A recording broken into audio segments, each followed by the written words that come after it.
This is Wisdom Wednesdays. It's a new series, and I'm going to talk about some part of the African Starseed Oracle deck each Wednesday. So this is the first installment of Wisdom Wednesdays.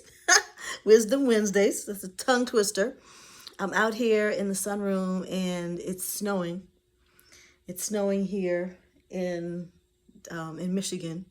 So I don't know if you all know. I don't know if you all have been. Can you see? You can't really see because of all the light. Oh, maybe you can't see if I just tilt a little bit. See the snow? So it's cold. It's snowing.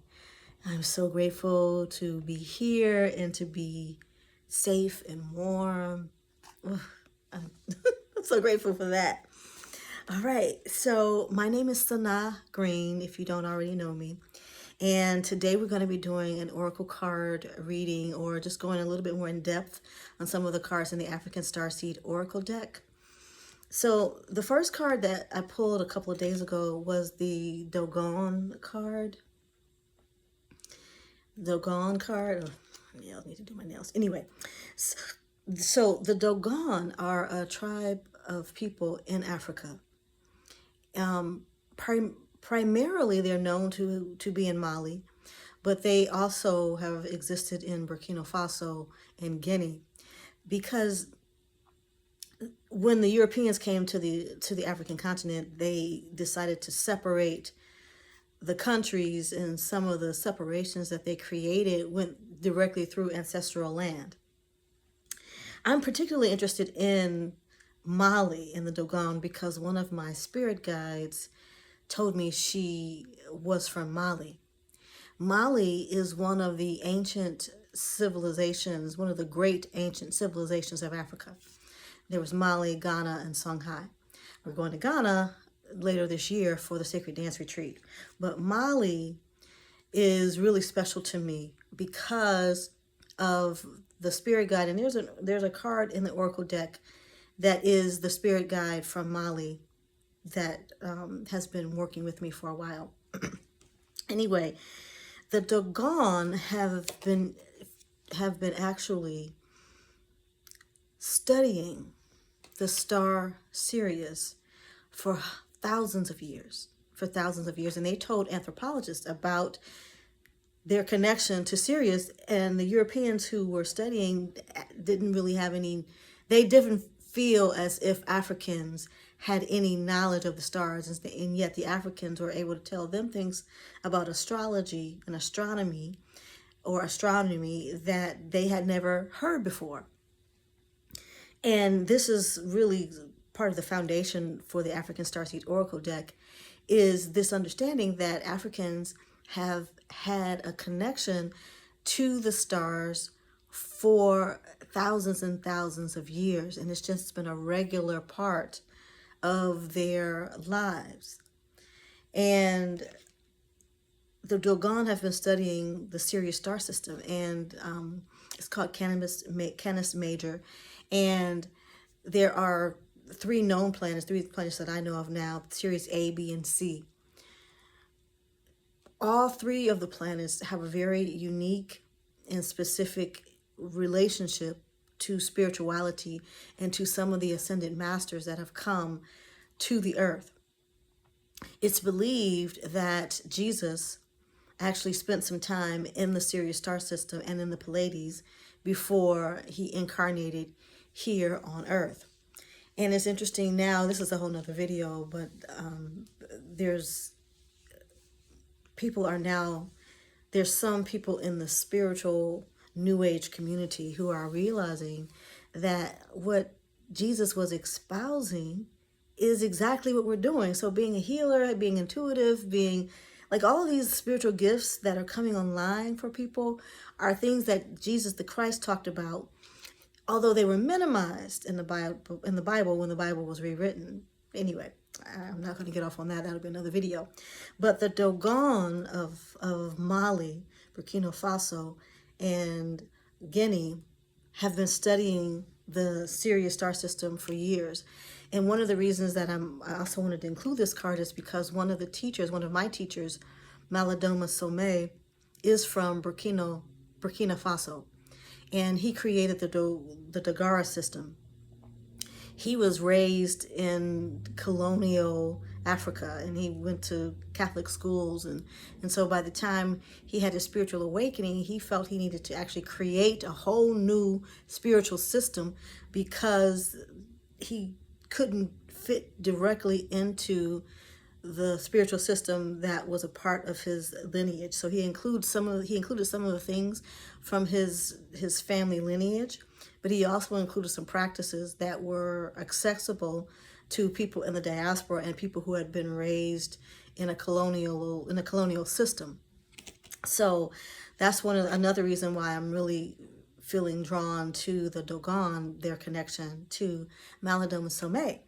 And this card, Keeper of Ancient Knowledge, is telling you that you have the capacity, even if you haven't already done it, you may already be doing it, because a lot of the people who connect with me are people who are already awakened. Realize that even though you may have learned something as New Age, that these are ancient spiritual practices and systems that are coming back to us for our elevation and for the ability to understand Earth and the spirit world more directly, and for us to understand the Creator more completely. So you are a keeper of ancient knowledge, and that's a very cherished position to be in.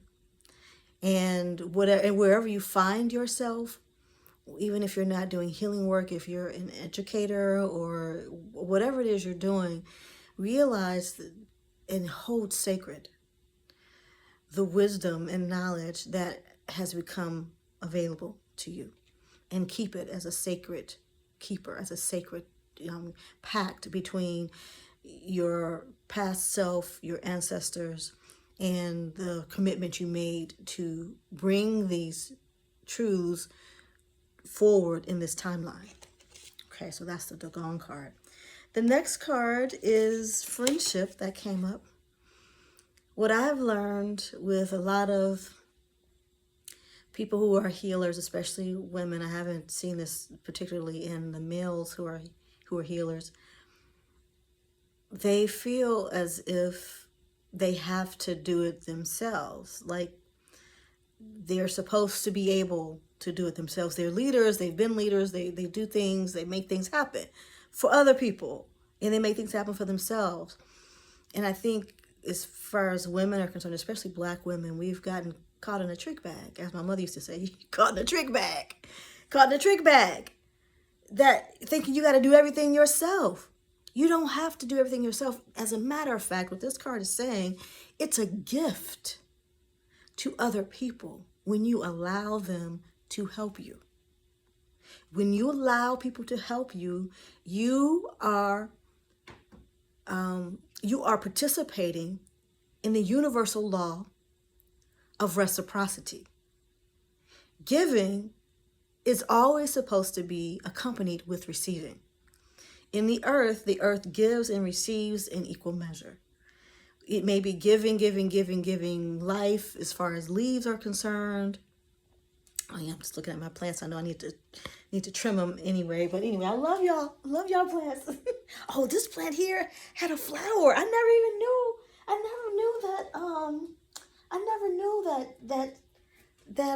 you can't see it. I never knew that, here it is. I never knew that the aloe vera grew flowers. I never knew that. So anyway, this is the aloe vera flower. Anyway. So it's all about giving and receiving. At some points you're giving, some points you're receiving. But receiving is an integral part of giving. And it should never be looked at that you have to give to your family, to your spouse, to your children, to you, and never receive. It's not designed to be that way.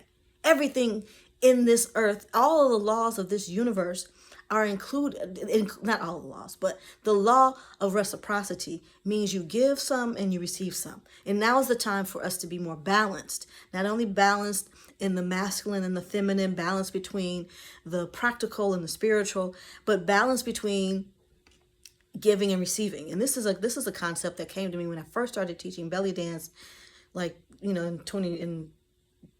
2007. But balance is really the key. It's not about women controlling everything or the divine feminine controlling everything. This is about the masculine, the feminine, and everybody rising in ascension and understanding that we are multi-part beings and we're designed to work interconnectedly. Just like our bodies are interconnected, our organs work interconnectedly. So giving is supposed to be accompanied with receiving. Those of us who've awakened, we're designed to work in community. Human beings are designed to work in community. Now, I'm the type, I need a lot of time alone. However, that doesn't mean I'm not still working with people. And it doesn't mean that you can't still work with people. And also realize, this is what's coming to me now. So many things have happened to us in other lifetimes that when they were trying to suppress the priestesses, the divine feminines, to seat the masculine-centered religions that have dominated the world for the several hundred years. And now is the time. And so during that time, we were pitted against each other. The priestesses, the wise women, the spiritual women were pitted against each other. Or maybe even captured and made to support those with their intuitive gifts in conquering others. And so I think there's been some conflict, and one of the key things that we really need to heal is that conflict, and so much of it is subconscious. And when we take a look at it, then we have the opportunity to heal that subconscious issue. And that's a part of what friendships and receiving support, accepting support, that's a part of why some of the women on the priestess path have a problem with giving and trusting. Just realize that that's a priestess wound, and if it's in your awareness, then it's time for you to take a chance to heal it. And the next card that came up is, it just fell down, so I had to pick it up. Shenandoah, sweet water of hope. The Shenandoah River is this wonderful river. I feel so connected. There's certain places in the earth that I feel like, I love this place. I just love it. The Shenandoah, I love it. It's so curvaceous, and it's got places where there's soil, and you see the turtles, and they're sunning on the rocks. And I know that it's probably like that because the water was low, the water level was low, but the way it curves and the way it moves, and I just love the Shenandoah. It's a river that flows through Virginia and West Virginia. And when I used to go to a campsite in West Virginia, I used to go to the Shenandoah and do kayaking.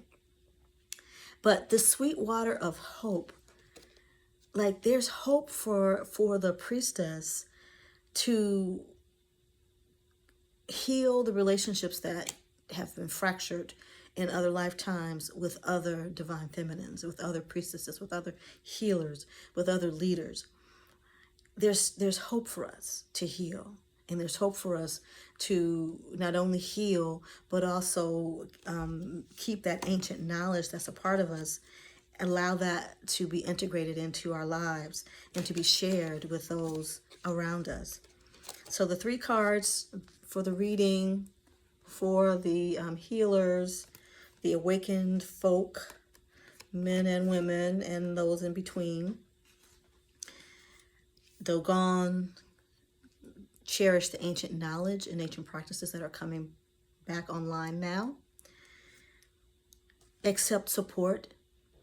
Allow others to give. It's a gift when you allow someone to help you. And hope. There's a lot going on right now, but the hope is but there's hope because we're transforming. We're growing and transforming, and there's always hope as long as you can picture, like a river is always going to keep moving, even if it's slowed down to a trickle. It will keep moving until it burrows a hole in something as strong as granite. So just keep on keeping on. Keep on keeping on. I know that's a what's that word would you say that it's old, it's used so much and it's overused, but anyway. My name is Sanaa Green. Thank you so much for watching. This has been an Oracle card reading from the African Starseed Oracle deck, and I look forward to connecting with you soon. Peace.